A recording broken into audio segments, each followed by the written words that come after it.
Descent into Darkness, a Call of Cthulhu campaign.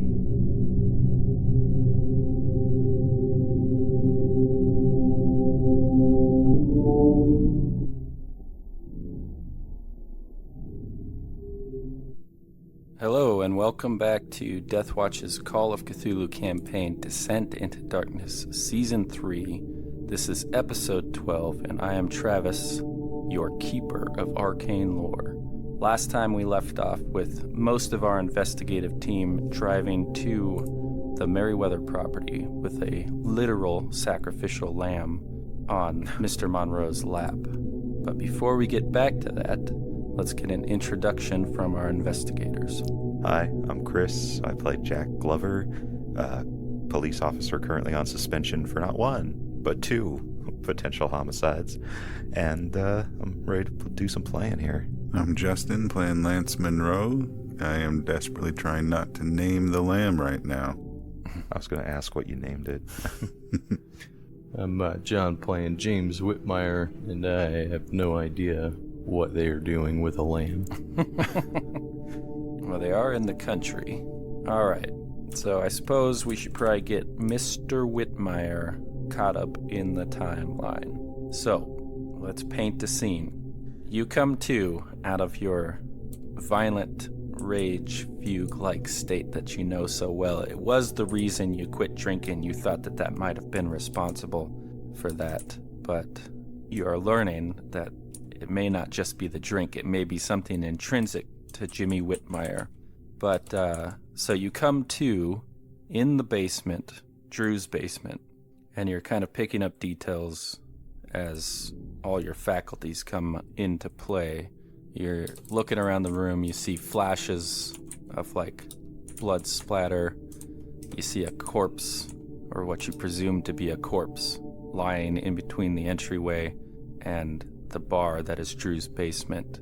And you feel fabric in your hands, and as your head turns over to see what you're holding, you realize you're holding the front of Drew's jacket, and his face is a bloody mess, although he is still conscious of what's going on, and his eyes have a wild look as he's sort of shrugging away from what he expects to be another fist blow or whatever has been beating him.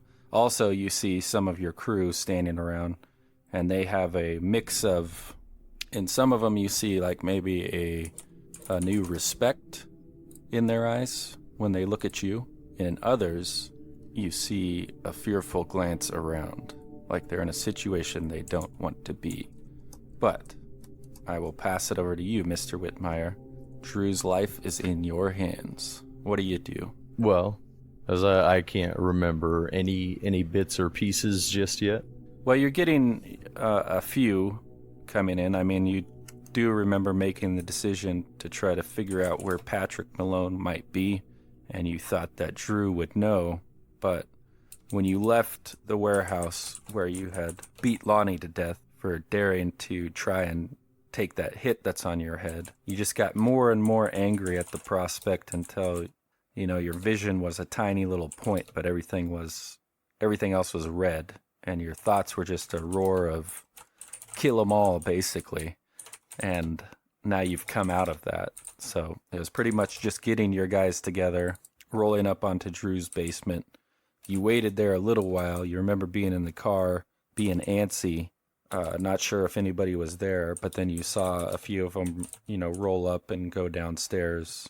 And then you saw Joe come up the stairs and take a smoke break away from the door and then go back. So you figured they were there. And then you guys made your move and you went in shooting, basically, you know, guns drawn, and lead was flying. But even if you hadn't been in a rage, it's hard to piece that all together after you're through it. So that's where you're at. All right, then I'll start with the simple question of tell me where he's at. Why do you think I know where Patrick Malone's at? That was wrong answer. Look, That's what do you want? Brawl? You want to give him a beating? Yeah, give him a punch. Sure. Just for the damage, though. You have him pretty much dead to rights. No, it didn't roll the damage. Hold on. Do I not have a fisticuffs? Ah, there it is. 1 damage. What is your damage? 1d3? Yeah. So you give him another tap. Doesn't really do much more damage than has already been done. And but it drives the point home. But yeah, he takes a look around the room again, looks at the dead bodies of his friends, and he says he could be a few different places. I know he's been renting out the luxury suite at the top of the Parker place. Some nights he could be there. I don't know, Jimmy. What is your play here? I appreciate the tip off, but I think you know how this is going to end. So where else could he be? That's all I know, Jimmy. What was I shooting in here? Well, I think you had switched out to your... Had that 1911? 1911, yeah. All right, then I'll say if that's all you know, then that's all you're good for. And plug him. All right. So, yeah, you end his life, execute him, just shoot him between the eyes or wherever you prefer, and his body slumps over when you let it go. And you see, as you're looking around the room, you see basically everybody that hung out with Drew normally and worked with him is dead as well. Shot up either by the Tommy gun that one of your guys carries or, other weapons, but it's a massacre. I think the work here is done, boys. Let's go get cleaned up. And as I'm saying that, I'll walk over to the bar and grab a couple bottles. Toss those over to what was his name? Hold on, I gotta pull my thing up. That was my right hand guy. Ron? Robbie? Robbie, there Robbie. it is. Yeah, it's the journal. Yep, Robbie. And then toss those over there and grab a couple more and start pushing some like rip off some tablecloth or something, push them into the top. So when you go over to grab those bottles from the bar, they have a big mirror behind the bar. And you are in a state of underlying insanity. So give me a sanity roll. Mm-hmm. This is where the fun keeps rolling. So yeah, you catch a glimpse, you see yourself in your reflection. You see the chaos reflected back at you from the room. But also in one of the shadowed corners of the room. Oh, no. I just remembered. You see a dreadfully familiar black shape of a man, just a jet black man-shaped hole in reality back there with the halo-like ring of light around its head. This thing that I've described like the accretion disk around a black hole.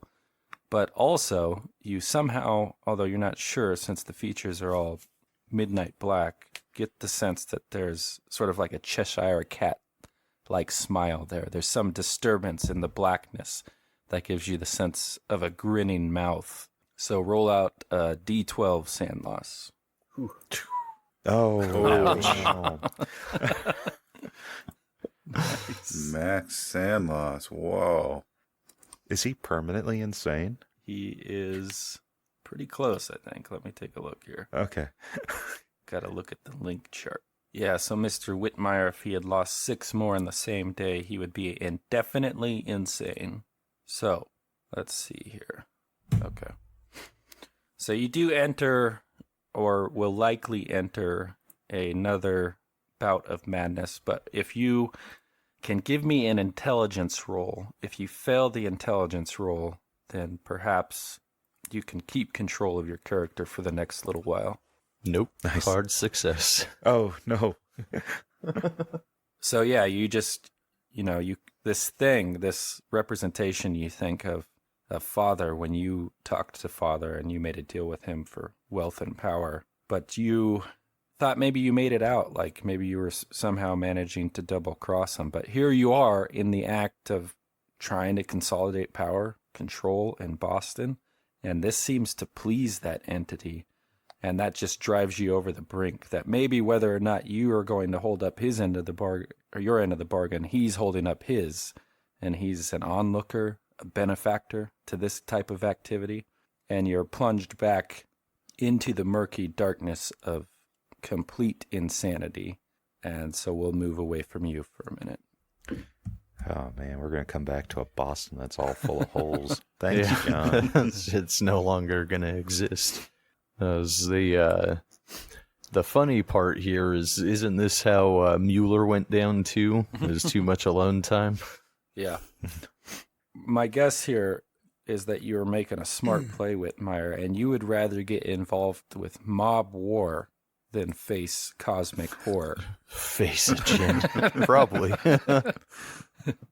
All right, so hours into the future and miles distant, we are at the farmhouse. I think I would put us around noon or shortly after by the time you guys get there with your sacrificial lamb. And that's Dr. Andrews, Dr. Call, Detective Glover, and Mr. Monroe. So why don't we pick up the story over there? Where did you guys want to park? Out where the car is out on Boone Road, or did you want to pull up to the house? Ooh. It's That's a Dr. Call. decision. Well, he's asking. Yeah. John, you can jump in for Dr. Call if you'd like to. Okay. I'd say pull up to the house and maybe even turn the car back around in case we need to get out Quick of Dodge. exit. That sounds appropriate. They'll probably go up to take the first left at the remains of the porch swing and then back out and flip it around to be pointing out by the road. And not being one to be left behind, he'll say that I'll grab the torches. Okay. So yeah, after it takes you like an hour to turn the car around. It's a 72-point turn. Not with his drive auto. That's true. But in a short time, he gets it situated the way you guys want it, and you all get out of the car. And the first thing you notice... So yeah, the first thing you notice for those that have been here, so that's Detective Glover, is that front door is slightly ajar where you're pretty sure you didn't leave it open or even open it. All right.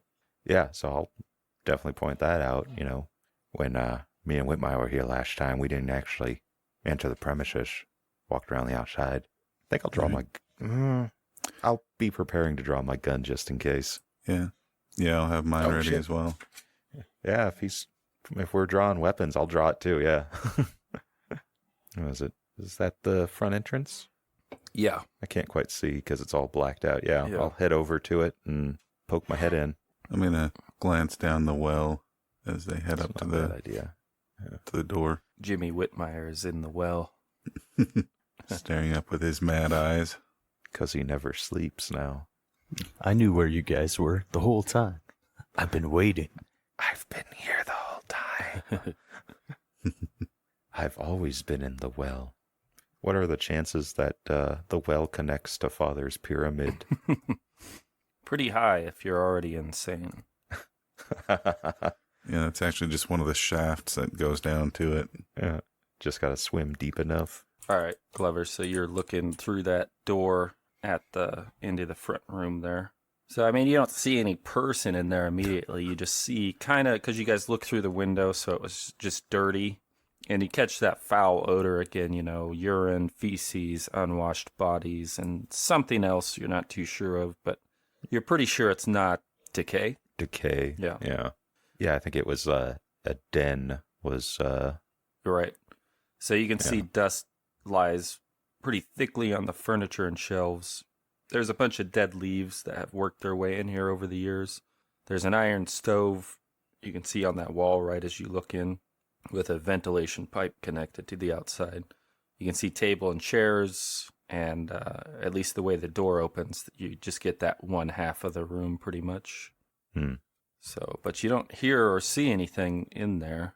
Yeah, I'll open the door the rest of the way and head on in. Over my shoulder, I'll kind of be like, don't hear anything yet. And Mr. Monroe? After checking the the well to see if there were any bodies or anything down there. I'll follow him in. All right, let me put you on there. And how about for you, Dr. Call? Yeah, I'm trying to decide if he's well, I think his what do you call it? Curiosity would overcome any fear he'd have of getting his heart pulled out of his chest. So he'll turn on one of his electric torches and enter behind. Okay. All right, so Dr. Call, you busy yourself with getting the goat tethered up somewhere outside. And for Dr. Andrews and Mr. Monroe, please give me an occult roll as you walk in from outside to inside. That was a barely successful 72 versus 73 there. You want one from Dr. Call when he gets in there? Yeah, if he has occult to a sufficient degree. I don't know if he does. Oh, yeah.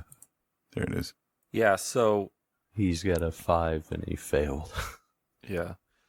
This was for the more trained individuals, which I think was mostly Monroe, but Dr. Andrews had been doing a little bit of work in that over the last few months. But, so what you catch, Monroe, as you walk up those steps into the Saltbox house is you're pretty sure you can make out the faded scratching of one of those ward symbols from the De Vermis Mysterious. Nice. Where do I see it? Like above the door or? Yeah, just scratched into the wood above the door. Okay. I'll ask Dr. Andrews and Detective Glover if they happen to have a penknife or something like that I could borrow. But, yeah, I'll ask if I can borrow it and kind of point out that this was one of the protective symbols that was in the De Vermis. But yeah, I'll kind of carve it a little bit deeper. Okay.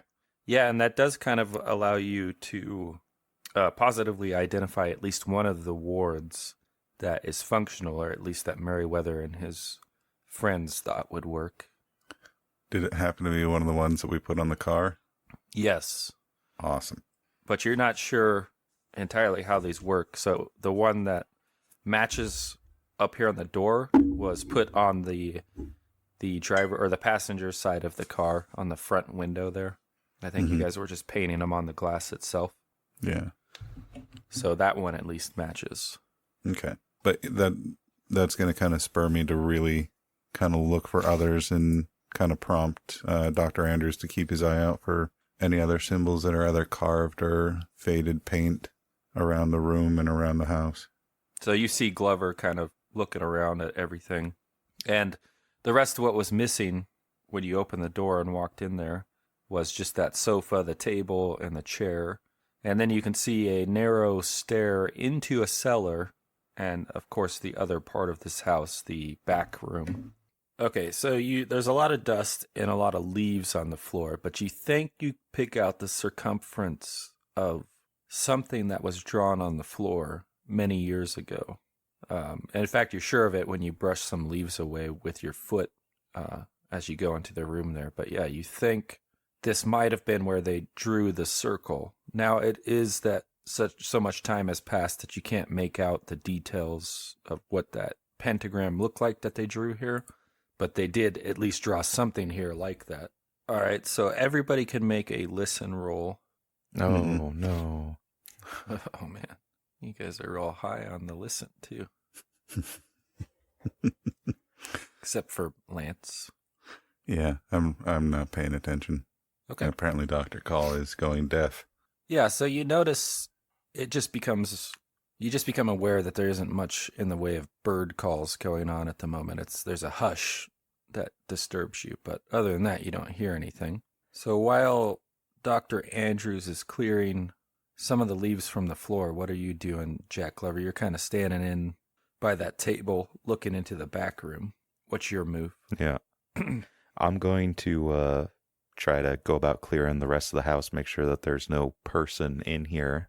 So first, I guess I'd go over this way, because there's like a loft type section too, right? On a salt box. There is a non-livable attic space, yeah.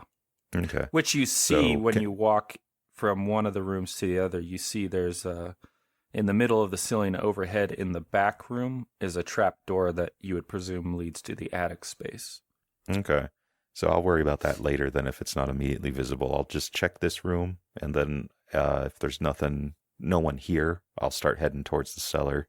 Okay. So yeah, you just see another comfortable armchair near to that fireplace that's made of large gray stones in that room. You see the back door, which was the door you were going to open before the sheriff came by that day.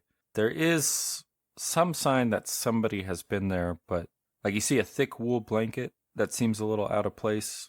It's just tossed on the floor by the fireplace, and there's an empty can of Campbell's pork and beans like by the blanket with a dirty tin spoon that's sticking out of the can. All right. And then I'll head over there, and I'll Mr. Call, or Dr. Call, can I have one of your electric torches? And then start heading down the stairs. Do you have control of Dr. Call's token, John? Okay. All right. You guys can give me another listen roll. Actually, everybody in that front room can give me another listen roll. Yeah, so Glover, you hear, and Dr. Andrews, you both hear a thump, a slight clatter that sounds like it's coming from underneath you guys. Yeah, I hear it. A raccoon. I'll give him a look.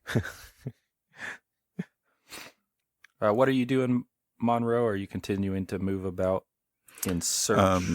Yeah, I'm going to continue searching the living room, especially after Andrews points out the circle. I'm going to continue to look and see if there are any other signs of their past endeavors. Okay. All right. Detective Glover, you may proceed. So yeah, I'll shine this torch down the stairs and then raise my gun along with it and start heading down. Yeah, so you have a little door that's kind of at the bottom of that narrow stairwell that closes the basement off from the upper levels. That is closed at the moment. All right. I'll reach out my hand and open it. All right. So you don't see or hear anything when you open it, but you shine that light that you have. Let me put you in the room there. So yeah, you just see like the only light that comes down here is what's filtering through cracks in the floorboards from the room above, and then what you're holding a lantern, I presume, or did you go for flashlights? What do you guys prefer? John said electric torches, so yeah, I had electric torches. All right. Yeah, flashlight. So yeah, this cellar is like small, low ceiling. Mostly, it's a hard packed earth floor. It's cooler down here and mostly smells of dirt rather than the unwashed body smell. There's some furniture intact and then other broken bits here and there. You see cans and boxes that line the shelves. Look like it was old preservatives and what have you. But yeah, that's... you can give me a luck roll as you're looking around at the bottom of those stairs. You want one from Call as well? Sure.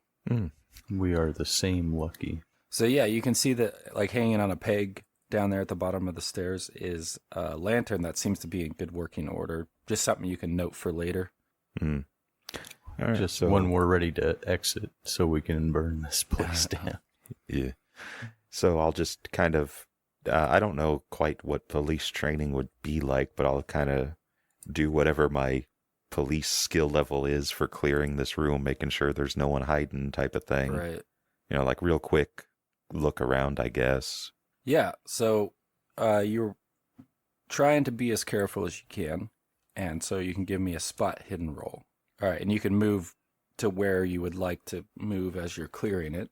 All right, so I figure this area is kind of taken care of when we come down the stairs, so I'll head over this way, check behind the stairs and whatnot. Yeah, so you see a trunk there that's kind of catching your eye. It's intact. It does look old, but it just being a trunk there kind of makes you think there could be something worthwhile in it. But while you're looking at that, your peripheral picks up what was just an unidentified shape, actually is a person that was hiding on the underneath the stairwell, right? Okay. Let me put him up here.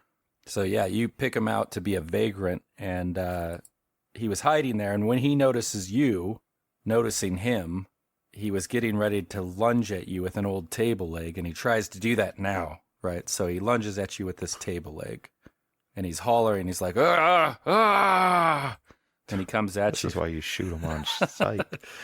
So what's your hold on a sec. What's your dexterity? 40. Okay, so he does have to jump on you. So he'll get to try to hit you with this table leg, but you will be able to dodge or fight back normally. Man, every character I ever play forgets about dodge or brawl. Okay. So it looks like you got a hard success. Actually, let me take it off to whisper so you guys can see it. I'll re-roll it. Oh, we'll change that to a failure. All right.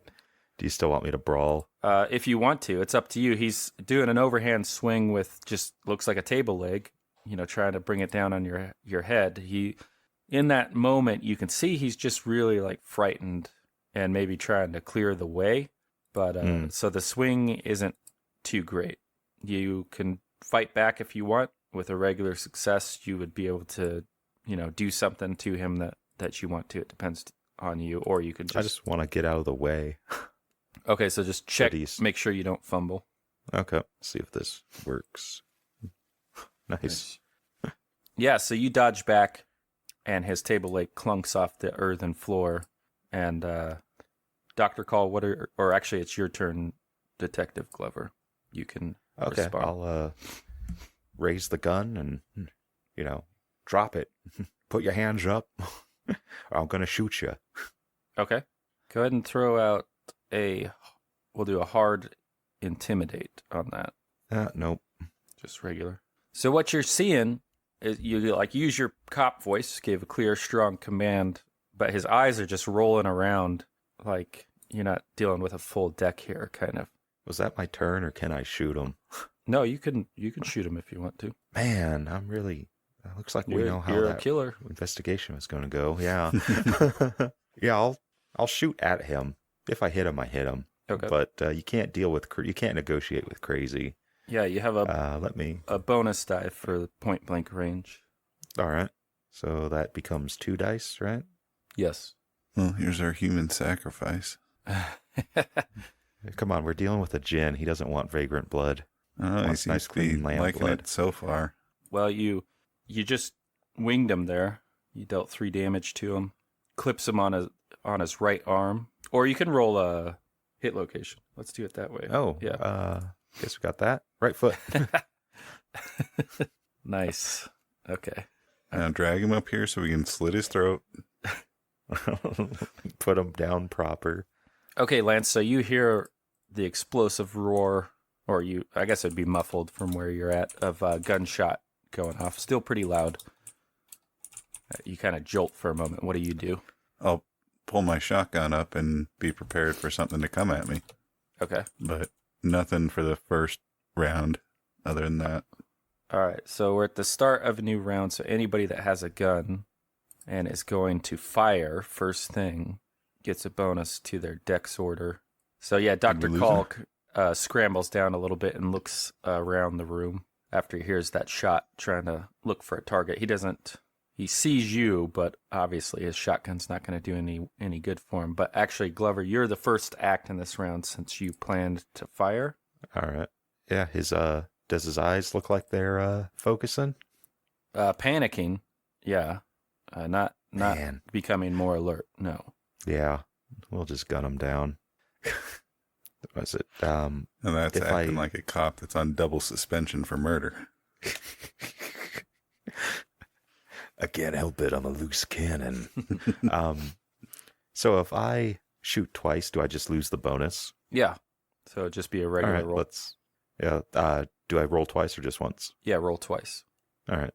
So first one, miss. Second one, hit. Oh. Yeah, nice. 12 damage. Yeah. Oh. The left leg.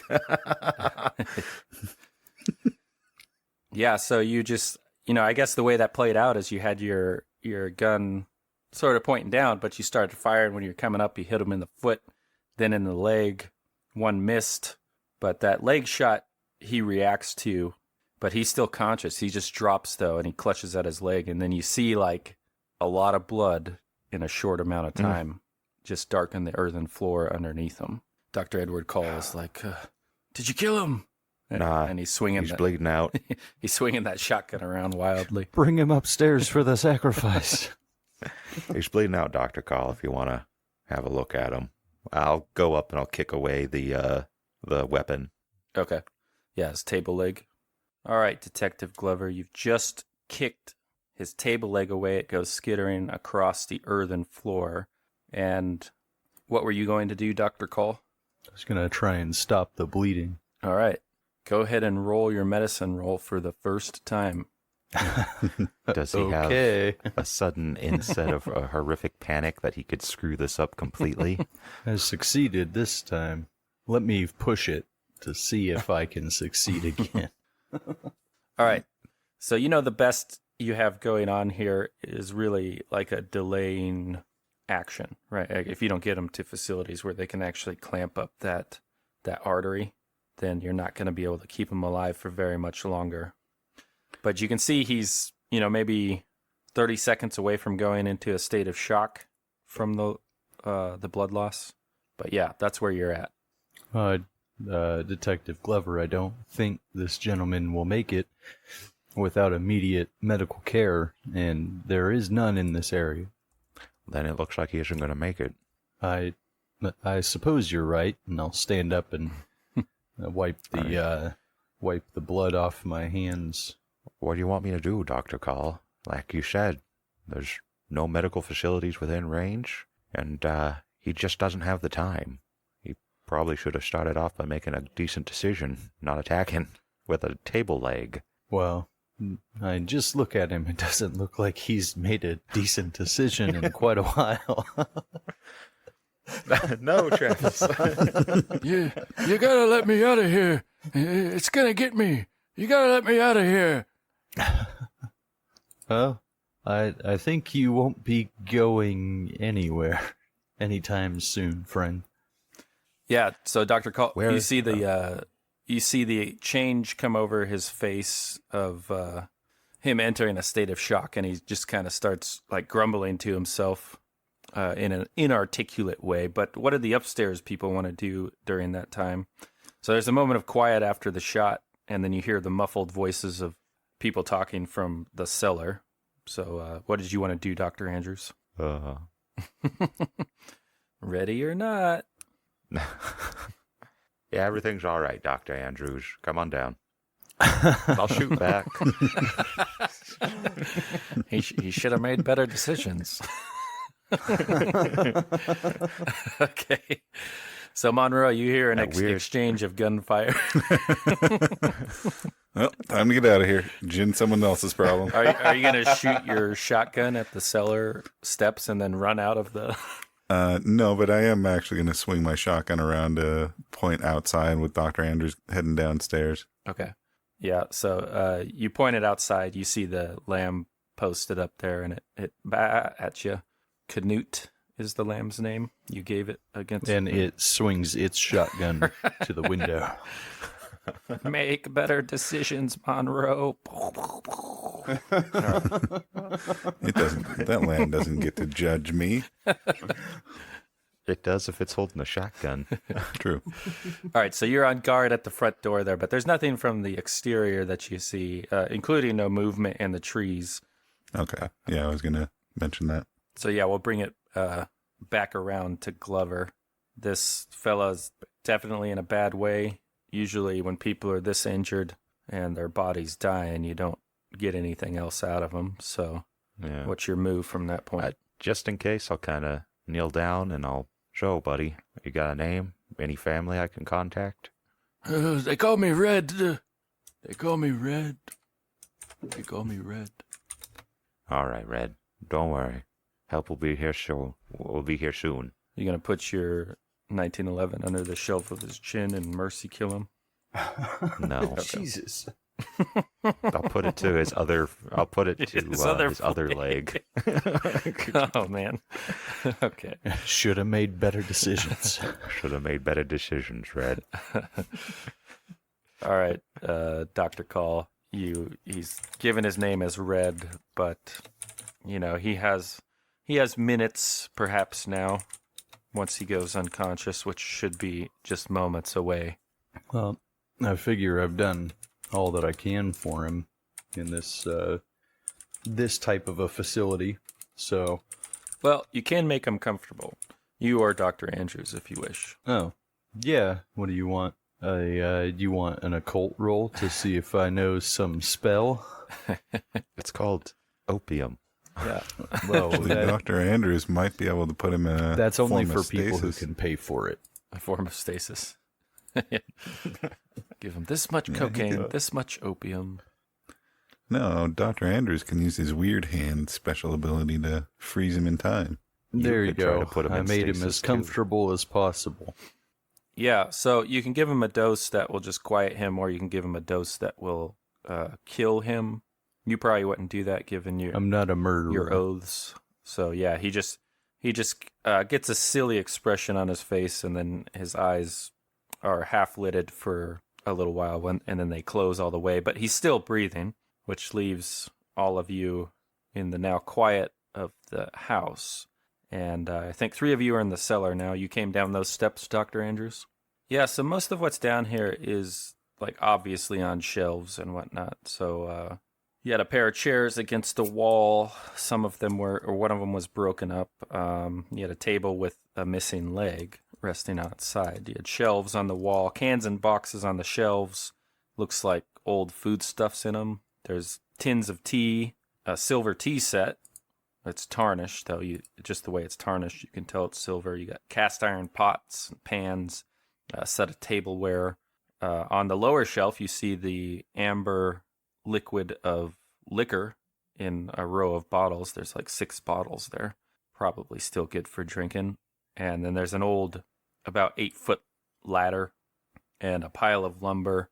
And it's near that pile of lumber that there's a tarp and a trunk. Jesus, Dr. Andrews, you just have a heart of stone, don't you?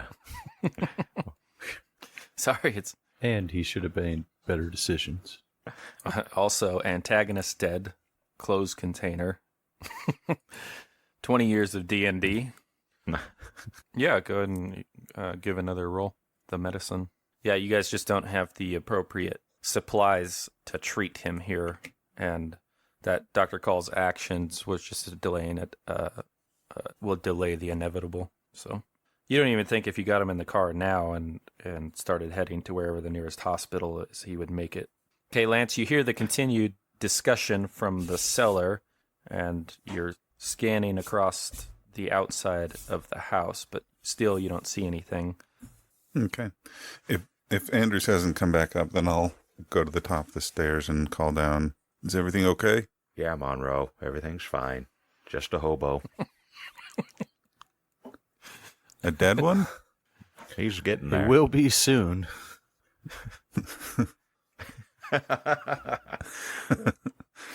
So, yeah, at his request, I'll head down. Okay. Yeah, so it's a pretty big trunk, just a wooden steel-banded trunk. You would, looking at it with the eye of an archaeologist, you would say it's just a trunk that was common from the 19th century, and that's one of those here now. Doesn't appear. So, were we able to get it open? Oh yeah, you can if you'd like. Inside are robes, mostly is what you see. All told, there's 6 of them, and they're the kind of robes one might buy if they were getting into occult matters and they found a likely ceremony and they thought, let's try it. Let's get this robe. The kind of robe you might pick up at Lamar's shop with a deep cowl and, that sort of thing. And there's also a cigar box at the bottom in one corner. So I'll kind of, move the robes to the side, although in my mind I'll be thinking they might be good for an exhibit. But also it's kind of dawning on him that from the description of what Merriweather had said, they had to flee the house pretty quickly, so it's kind of unlikely that they stopped to fold their robes and put them away. So I doubt that these were part of their ceremony. But I'll, check that cigar box at the bottom.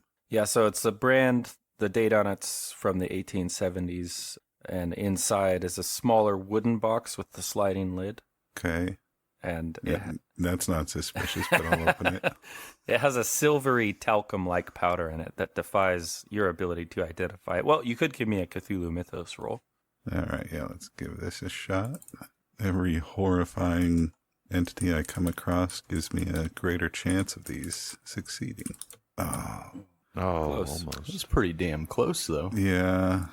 I'm tempted to spend the luck, but no. 17's too much. Well, you can pass it around to somebody else, and maybe they could identify it, but you don't know what it is. Yeah, I'll pass it over to Dr. Colin, Dr. Andrews, see if they recognize it. Oh, yeah, I know exactly what that is. How do you have a 0? Yeah.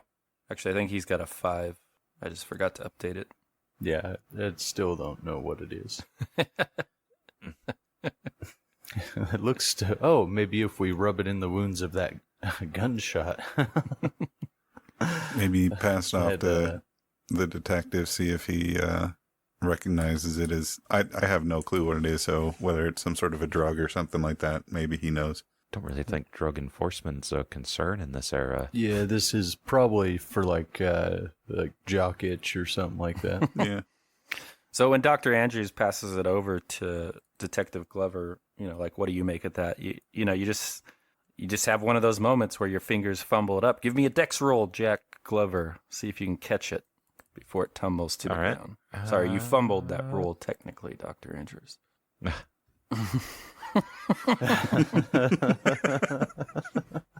Failure. Yeah, so the inner sliding part, when it tumbles to the ground, it comes apart in 2 parts, and this powder goes like everywhere. Quickly, make mystical signs. Unless you, yeah, okay, all right. So yeah, it's just whatever it is. It's now on the earthen floor of the cellar. But that is the complete list of what was in the trunk, as far as you can see. Just make mystical signs in the dirt where it landed, and it'll be complete. You're on a list now, Brandon. Yeah, I'll, dang it.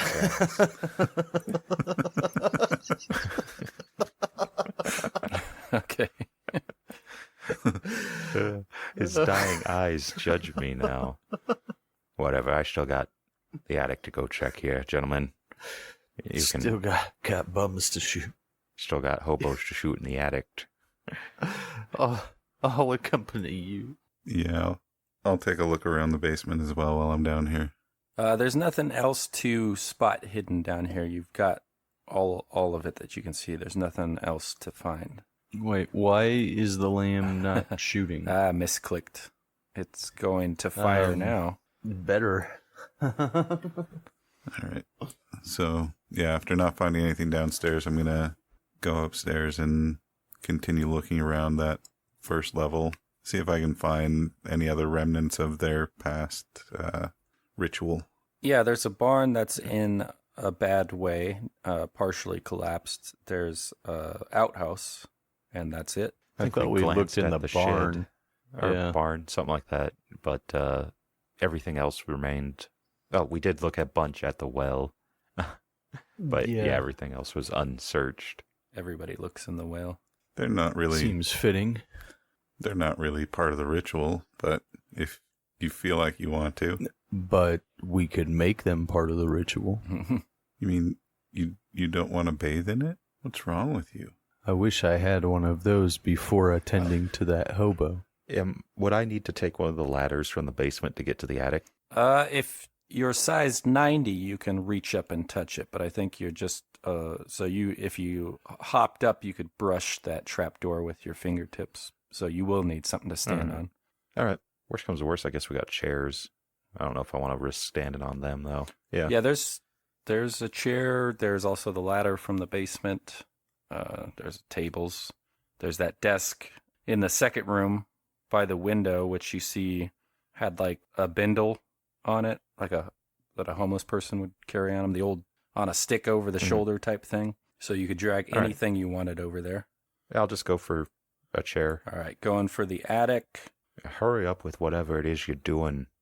I want to be out of this place. All right, so let's start with Andrews. You said you were going to go outside and look around some more? Okay.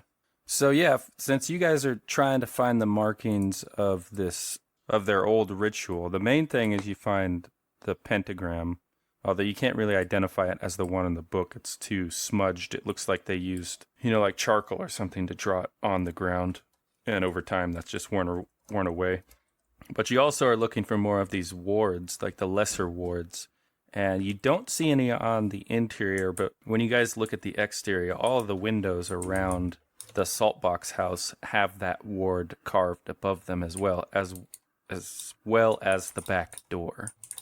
That seems to be what everything's pointing to. Yeah, let me share something with you. I kind of put this together, just put everything you had found. Okay, you should have Investigator's Guide to Binding a Djinn.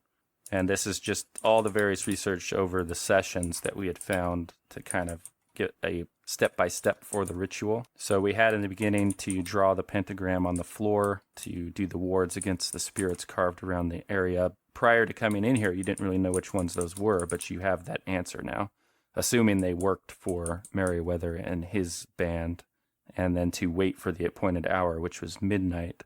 And then the ritual, including that burning that incense that you guys made, beginning the chant, you still haven't determined which one you would use there, and then to do your sacrifice. And then there's a few things for what to expect there, but you guys can read that over. So yeah, you're looking at these wards. A lot of them are faded, or the carvings are faded, or like they've been damaged and weathered away. So you're not sure, Monroe and Dr. Andrews, if these need to be like intact for them to work again. You don't even know how they ward against unseen spirits, but many of them are not the intact symbol that you were used to seeing, that Mr. Monroe had written on a piece of paper. Okay. Yeah, I'm going to do like I did with the one over the front door and try and, make sure that they're whole again. Yeah. Everywhere I can see them and find them. Yeah. Okay. So yeah, you think that... Could be. Should we try and scoop some of it back up?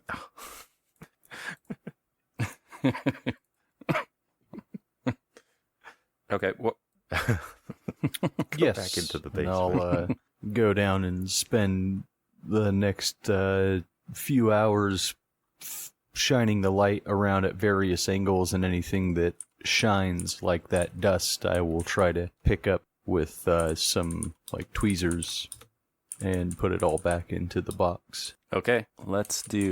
Just give me a dex roll and I'll figure about how well you did that based off of that. I'm very dexterous. He is. Hard success. Nice. Well done. But yeah, you have a kind of attention to such a mundane task that people might admire if they saw it. They're like, how can he be so absorbed in separating grains of dirt from this talcum powder? But you do it very carefully, and you're just quietly working away at it while you hear, them banging around upstairs. Okay, so anyhow, back to Jack Glover. You're using one of the tables to get up to the attic? Chair. Chair. Something just enough to give me a little bit of boost. Yeah, to poke. So it's like one of those ones where you can push it up, trapdoor, right? Mm. So yeah, you can see when you push it up where it's the attic part of the house. So you see a bunch of stuff stored in there, and you're looking around.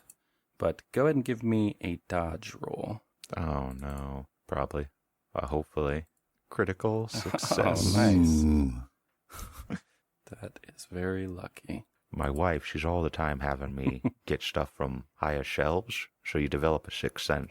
All right, so there's nothing visible up there, but there's all this stuff, that you can see that birds have been in here, so there's twigs and things, but you just see some of these twigs and leaves. You see like a little whirlwind, and there's some very low-level bass sound that you can't really describe as a sound. You just feel it in your chest, and this whirlwind is like moving at you, and with the reflexes honed by the streets of Boston, you just throw yourself back as quick as you can, and that means you avoid this invisible attack that was coming at you. However, you do take 1d3 points of damage from falling to the floor.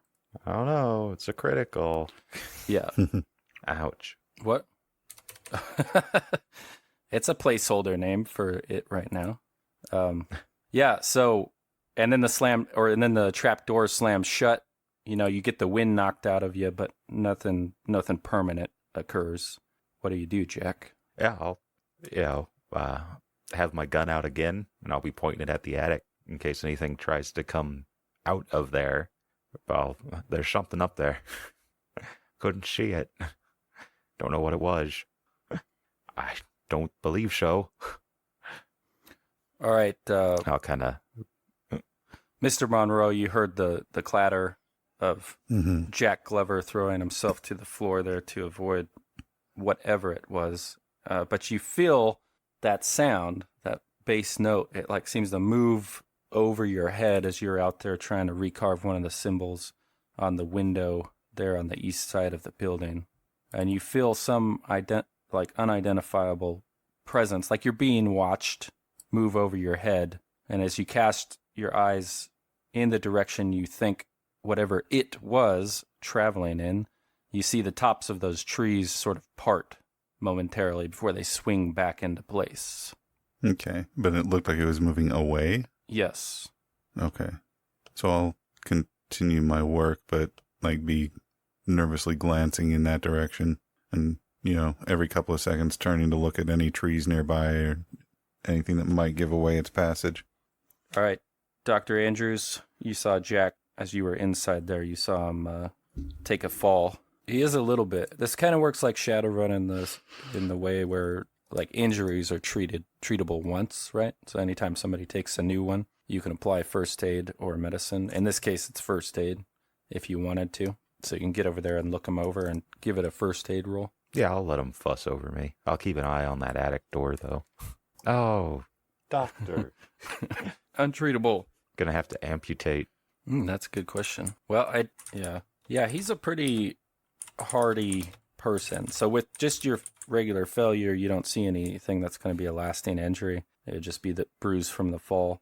So if you want to push, you can, maybe risk something that's on the verge of being more serious, doing more damage. But Jack might have something to say about that too if you're getting too much in his personal space there and he doesn't really feel that bad, Busting out the razor to start cutting. Yeah. Jeez, Doc, thank you. Whatever it is, though, that we need to do here, I think we need to start repairing. And I'll look up again at the ceiling overhead where the attic is. But doesn't Monroe have some weird gobbledygook runes or something? I remember him talking about it. Okay. So yeah, it is a time-consuming process to get all these wards in place. As I said, there are all the windows and the entryways into this place that appear to be warded. That's everything that you found. You guys just want to recarve all those back into place? Yeah. You can go look at it. Yeah, so when you look at that one, you do see the telltale signs of that there was a ward put on the trap door, but it has been weathered away. So it's not a complete ward anymore. When he does come out to check on me, though, I will mention that I had seen something flying away from the house or some sort of invisible entity that moved the trees as it flew east away from the house. It may have been the same thing that I saw. Yeah. Ask Dr. Call to come out here and help. The more people we have working on this, the faster we can get the house sealed up. Yeah, it's over on the western wall. There are none that you can see, but that doesn't necessarily mean there wasn't one because it's gray stone, right? So if they were just doing carvings, they wouldn't have been able to do that on the stone without doing more, like using a chisel. So they might have painted one on there or chalked one on there, and it's been, almost 50 years or 40 years. So it's long gone by now. All right. So here's go ahead. Where you want to say something, Glover? Oh, I was just going to say that I'll continue cleaning up, making this room, like moving the furniture out of it and whatnot. That's where we're going to do the ritual, right? Yeah. Yeah. That's where they did it in the past, yeah. Yeah, so I'll continue where Andrews left off and move furniture out of the way and whatnot. All right, so here's the final scene.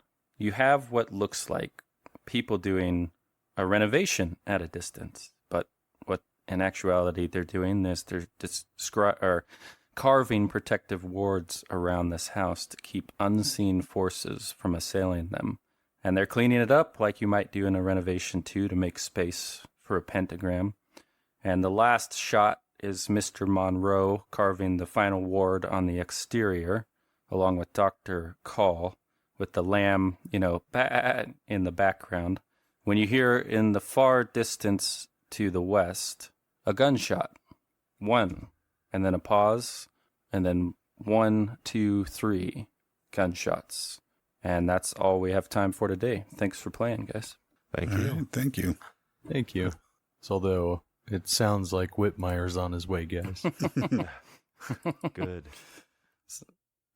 Sorry for the technical difficulties on that. Yeah, I really have a tough...